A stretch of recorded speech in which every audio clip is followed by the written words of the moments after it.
hoje eu vou apresentar um artigo que é de 2022. Ele saiu na Scandinavian Journal, e um diferencial desse artigo é que ele vê o treinamento individualizado dos ciclistas que participaram do Giro de Itália, de 3 ciclistas do top 5. Então, o artigo é intitulado Como os top 5 finalistas do Giro de Itália treinam. Um estudo de caso qualitativo.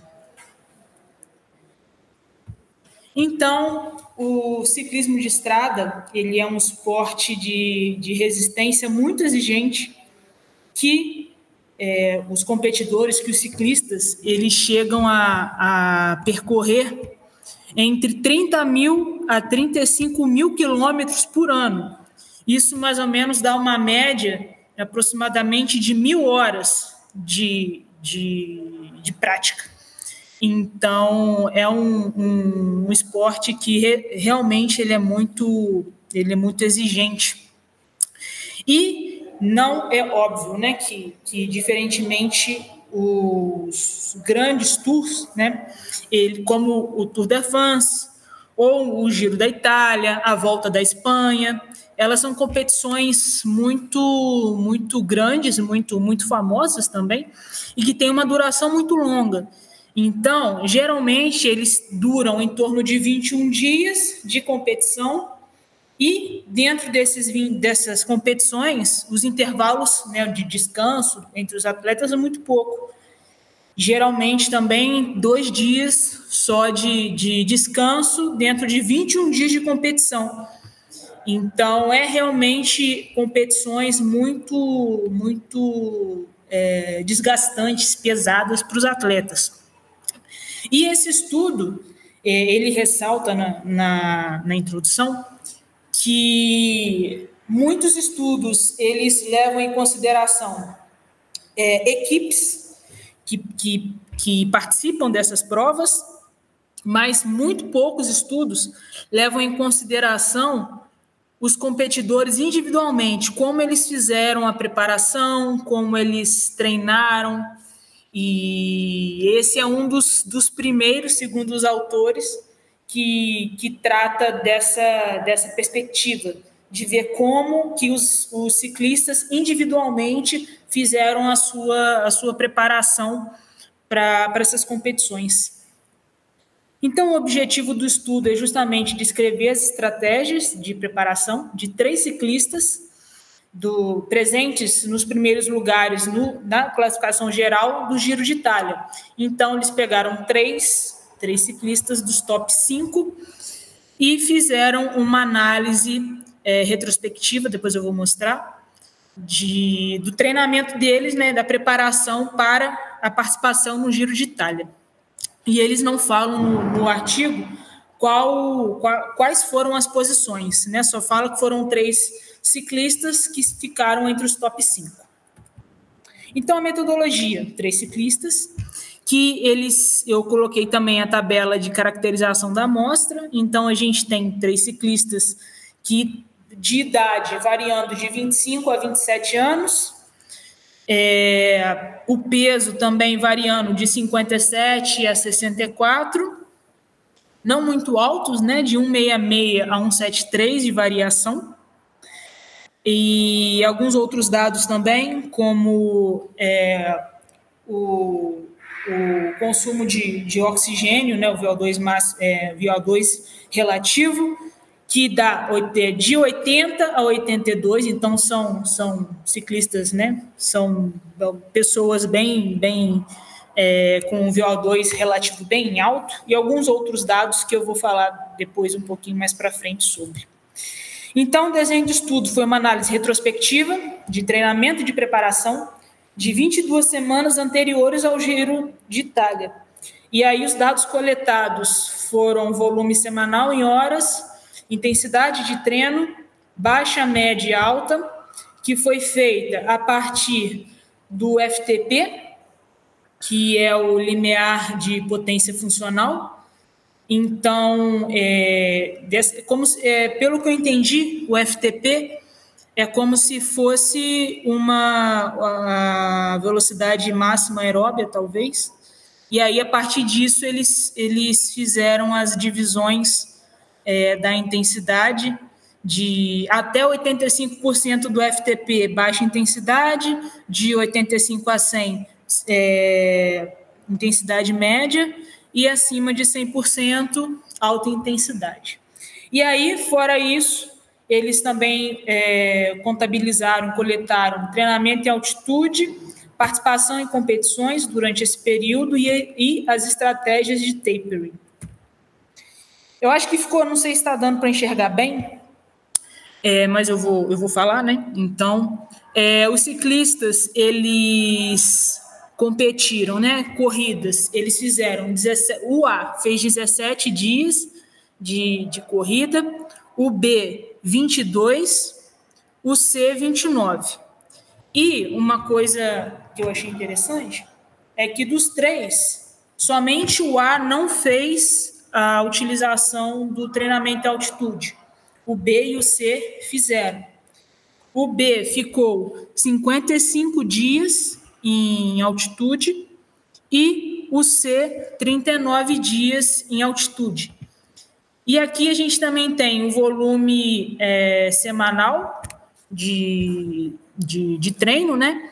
Então a gente consegue perceber que a média de horas variou de 14,7 horas até 19,7, que foi o 14,7 foi o ciclista C e o 19,7 o ciclista A. E dentro dessa média de horas, o volume máximo variou de 27 a 34 horas, com volume mínimo de 1h30 a 4h02. E uma coisa também que eu também achei interessante, mas que vai de encontro com o que eu tinha apresentado naquele artigo do treinamento norueguês, é que a grande parte do tempo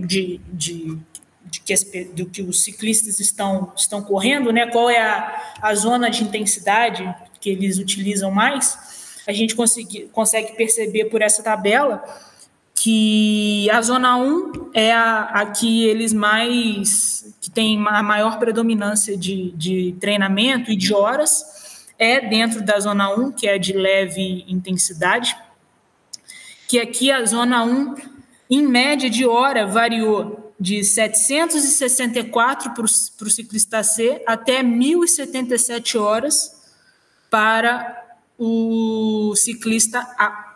Então, se comparado com as outras, como, por exemplo, para a intensidade moderada, variou de 77 a 115 horas, e para alta intensidade, variou de 25 a 62 horas. Então, é muito grande essa prevalência da zona de intensidade de treinamento sendo a zona 1.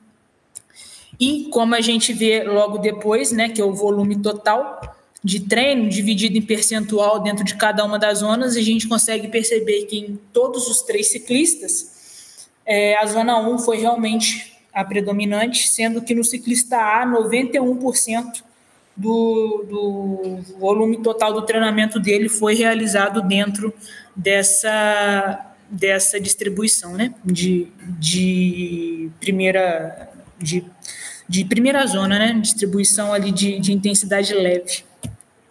Aqui a gente tem esses dois gráficos, eles falam a mesma coisa, mas a gente tem o volume em horas de cada um dos ciclistas e distribuídos por semana, no primeiro gráfico, né, nos de cima, nos branco e preto aqui em cima.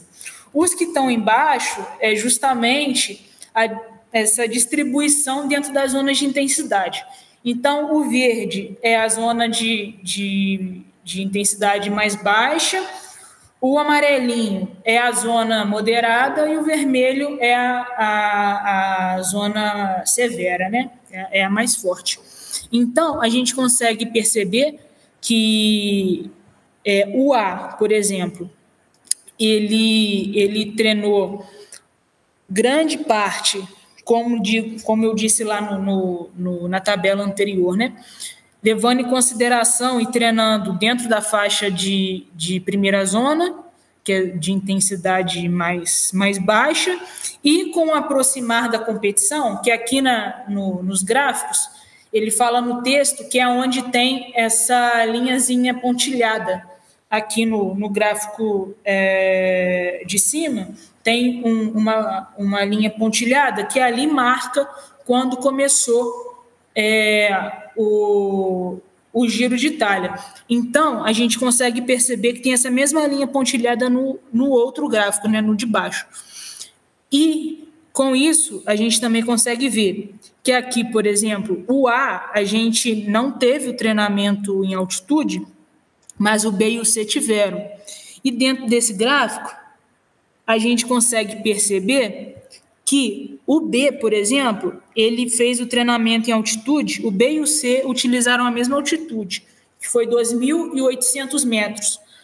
E eles, o B, ele utilizou da primeira à terceira semana, eles estavam em altitude, e depois ele também fez de novo em altitude da semana 12 até a semana 15, o B especificamente fez o treinamento utilizando essa estratégia de altitude. E o C, ele fez altitude 2 semanas, que é na primeira e na segunda semana, e depois ele fez no início da terceira até completar a 15ª semana. Os dois utilizaram a estratégia de treinamento em altitude. Aqui nós temos como foram feitos esses treinamentos, levando em consideração o volume em minutos no eixo Y e no eixo X a semana. E o que são esses gráficos? As barrinhas pretas contabiliza os treinos. Então, é o que ele só fez treinamento. Ele só cumpriu o treinamento. E o branco é quando ele faz a competição também. Então, uma estratégia que eles utilizaram, que eles falam no artigo que foi utilizada, é que eles, quando tinham que aumentar a intensidade do treinamento, eles optaram por, ao invés de fazer um treino, eles participavam de alguma competição. Então, eles utilizaram de corridas no meio dessa preparação para aumentar o volume de treino e também a intensidade do treino, né, do treinamento daquele dia. Então, a gente consegue também perceber que o ciclista A, por exemplo, ele teve a grande parte, né,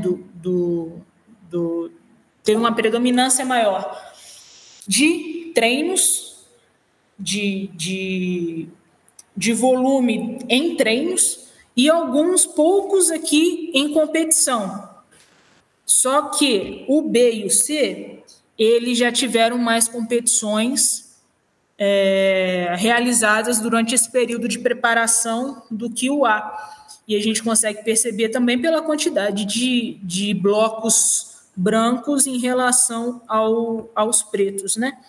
Então, a gente consegue ver que o B e o C, eles também treinaram, mas eles também fizeram um número maior de participação em corridas, em competição, do que o A, que o A deu um trabalho predominante para treinos e não tanto assim para competir durante esse período de preparação.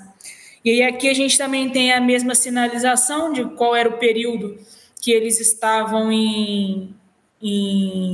treinando em altitude, né? Então a gente consegue ver que durante a altitude o B e o C eles deram ênfase em treinos e não em competições. Enquanto eles estavam lá na altitude, realizando o período de preparação deles.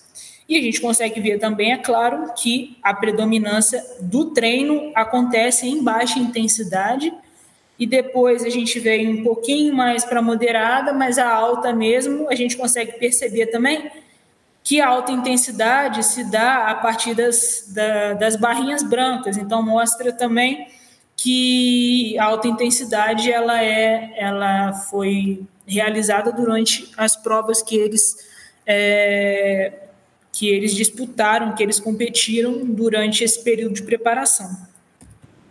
E aqui a gente tem o tapering, que é a diminuição do volume de treino, né, conforme a data da sua competição-alvo está chegando. Então, a gente consegue perceber que todos eles fizeram um tapering que, segundo a literatura mostra, apresenta, e o artigo também fala, eles fizeram acima do que falam que deve ser feito, que você deve diminuir, por exemplo, igual, vamos supor aqui, a semana 2 e a semana 1. Na semana 3, eu fiz um percentual, aí na semana 2 eu faço menos do que eu fiz na semana 3, e na semana 1 eu faço menos ainda. Então, é como se fosse esse decaimento aqui do ciclista A, mas em questões de percentual, eles falam que mesmo o ciclista A ainda está alto se comparado ao que é indicado na literatura. O ciclista B e o ciclista C, eles tiveram, na última semana, um aumento do volume. Por quê? Porque eles utilizaram da estratégia de competir. Então, eles participaram de corridas durante essa última semana de preparação. Por isso, esse tapering deles foi diferente do que geralmente é recomendado se fazer, e por eles terem utilizado dessa estratégia de ficar conciliando competições dentro desse período de preparação, o volume deles na última semana foi maior do que seria o indicado a se fazer. Então, como conclusão, nós temos que os ciclistas eles não adotaram um volume de treino significativamente maior do que o habitual, focaram em uma distribuição piramidal de intensidade e em uma periodização baseada em blocos de alta intensidade durante as corridas. E o tapering foi personalizado com base no calendário de corridas e na disposição para treinar em altitude. Uma coisa também que se falou no artigo é que, claro, né, a literatura recomenda que se faça treinamento de força também, para preparar a musculatura e que é importante se fazer isso. Só que nenhum dos 3 ciclistas realizaram, nenhum deles fizeram treinamento de força durante esse período. E aí eles falam que eles não fizeram porque eles não quiseram fazer. Então, isso também é uma informação que a gente pode pensar, porque se eles tivessem adotado a estratégia de conciliar o treinamento de força durante esse período, talvez isso pudesse ter influenciado nas suas colocações finais, talvez, porque o corpo estaria mais preparado para o esforço, né? Mas, enfim, isso é só uma ideia. E aí, como perspectivas, o estudo ele traz que sugere-se que o agendamento de corridas durante o período de preparação é um fator crucial para a periodização, com um aumento significativo no volume de alta intensidade durante as semanas de corrida, que foi a estratégia que eles utilizaram, né? Que quando era para você aumentar a intensidade do treinamento, eles participavam de corridas ao invés de fazerem o treinamento. E o tapering, ele deve ser cuidadosamente personalizado e o treinamento em altitude pode ser benéfico, se realizado de acordo com as recomendações. Isso aqui eu fiquei pensando muito nesse treinamento de altitude, porque quando eu fiz estágio em fisiologia do exercício, a gente vê respostas do exercício físico e associação com o treinamento em altitude, né? E eu lembro que foi falado que isso pode ser considerado um autodoping, né? Que você vai para a altitude, fica lá, seu corpo adapta, né? Principalmente a fisiologia do seu sangue, né? A parte hemato ela melhora, né? Em questão de número de massas. E isso faz com que você consiga ser mais eficiente no transporte de oxigênio, né? Então, você competir tendo esse adicional, vamos botar assim, se comparado a outras pessoas que não fizeram, né? É levado em consideração como um antidoping, né? Mas eles não falaram nada disso no artigo, então isso também é uma outra observação que eu fiquei pensando depois que eu li. Mas como a gente não sabe qual foi a classificação final, a gente só sabe que eles ficaram no top 5, né? Não dá para saber se isso teve algum tipo de relevância ou não nos resultados finais. Então, a ausência do treinamento de força foi uma limitação e os futuros estudos devem explorar esse impacto no desempenho. Muito obrigada.